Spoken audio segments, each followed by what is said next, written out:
Right guys, this is now part 2 of my series on stealth techniques. In this video I'm going to be showing you how to plan ahead, how to use the map to plan a route so that you're combining your stealth techniques and your camouflage with actually taking a good route with a good amount of cover.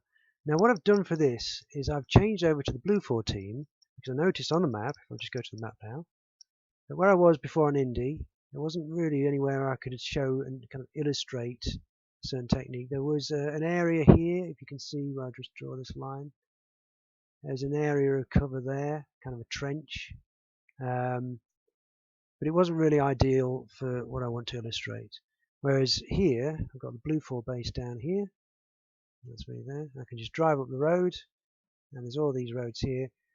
Obviously, normally in a game of King of the Hill, you kind of want to get in fairly fast, but I'm not really doing this just to show you the fast way to get in. And we're going to ignore where the priority is moving. We're just going to get in using a whole trench that comes all the way from this little estuary here, and there's a line of trees. If you follow this up, I'm just going to draw a line.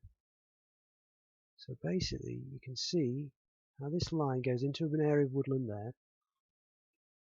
And if you wanted to, you could follow this, see how it curves round that line of trees. I just happen to know this is a trench. It comes up to here, and at this point, well, let's take from the first point here. You could cut across from here. You can get across. There's a bit of a wide open space here, and you could go via all these buildings into the priority, or you could go round this way through these buildings. Or if you wanted to, you could carry on up here. Bear in mind this is all open space, so you want to avoid open space. You could get to this point here, maybe cross the road. There's a bridge there. So see that? That's a bridge. Just draw a circle around that. You can go under that bridge, out the other side, and then follow this line of cover and buildings and get into the AO that way.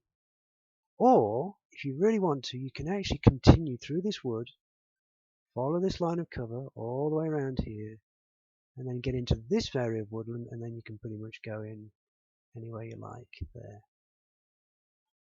So you can see there's various options. I mean, if your objective was up here, you could actually follow the line of cover all the way up north, which you can see how that moves northwards. Another thing I'm going to show you is how you can actually see this on the map. If you go to contours, it's a bit difficult. So that's basically the contour toggle map textures. And you can see, if you look at how many meters, it says 5 meters, 6, 7 meters around here. And you'll notice that the land on either side, I just delete this line, there's your line there. And you can't really see it unless you zoom in, but can you see how the contour lines meet up and they kind of curve in? And that shows you a very low altitude point. And the way you can check that is you look at the number of meters. So you basically, this is where your line of trees is, and it's going sort of 9 meters, 10 meters, 9 meters, all along there. If you look immediately to the sides of that, you'll see, not so much as you go there, but as you go up here, you'll see those contour lines.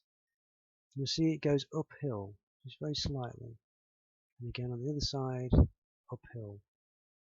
So you know that that's a low point. That's at 8 meters there, 9, 10, 12, 13. See? 9 meters, 10, 13. You can see that it's in a valley, a trench. See? It goes 9 meters, then up to 13 meters there. And as you go, that's the low point. It goes up there, up there. You follow that along, it's still 9 meters. You go up to 13 meters on that side, 13 meters on that side. Follow it up 9 meters, 14 meters there, 13 meters there. So it's just a slight depression in the ground. The thing is, because it's in meters, it's actually deeper than you think. It's not in feet, remember, it's in meters. So my objective is to follow this into the AO. So of course, where I am at the moment is down here. I'm going to quickly buy a vehicle. Oh, first before I do that, I'm going to get myself a ghillie quickly. At the moment I've just got the standard infantry. There's a Spec Ops guy. This is Blue 4, so it's all slightly different. So semi-arid. I got the Mark 14 just because I like vintage stuff really. The Chilling and the Prowler in the Apex DLC, which is a really cool DLC. Now another thing, my vehicle is black. I don't want that to stand out. So we've got green hex or even better, arid. Now that's actually the op4 pattern. But look around. This is all arid.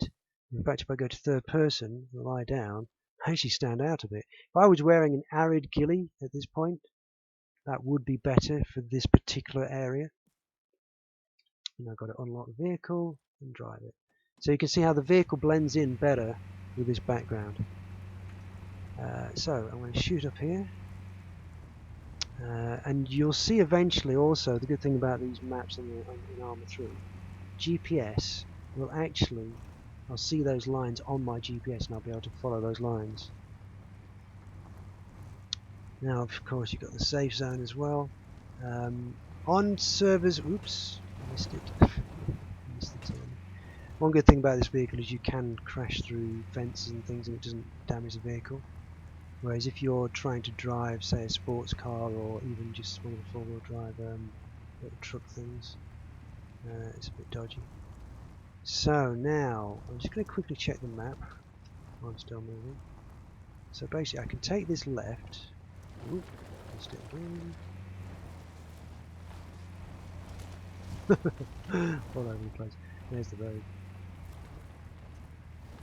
What I'm going to do is see if I can find that first end of my marks to the left there. Just check the map again. Right, so you can see where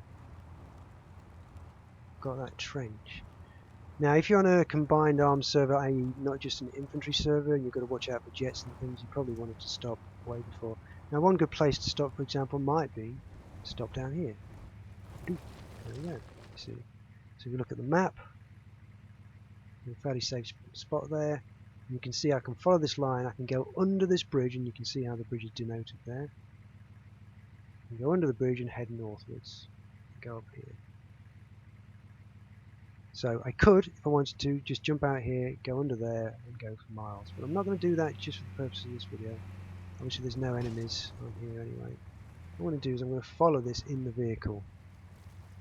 And you can do that as well, you can save a bit of time. If you can choose third person, then you can do this.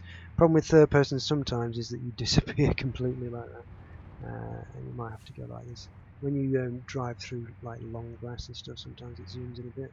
So what I'm doing, if you can see on the GPS, I'm following that line. This is a trench.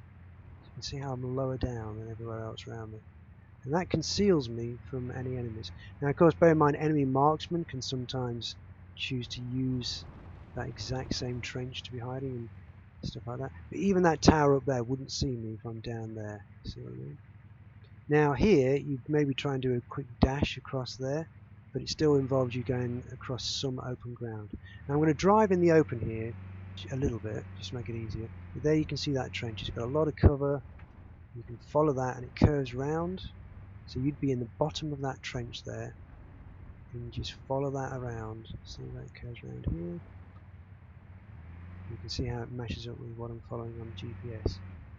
So that's a good technique, is to find those trenches on the map, mark it with I think it's control and left mouse button,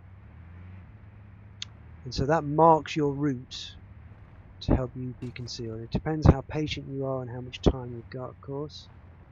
In real life you want to spend as much time as you can planning things out and you know, be patient and not go rushing in, because everyone will get shot and die, and when your life really depends on it you need to really take a really safe route. So you can see that it's still here, quite low down.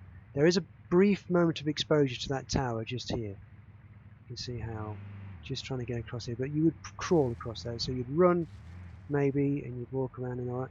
It curves around to the left. Now you can see some cover over to the left here, and those rocks over there. See what I mean by the third person going zooming. And you can see how the route that I've drawn is actually over there. See there, that's where the trench is. And there's cover here, but there's kind of some open areas. Ooh, don't want to get stuck on this.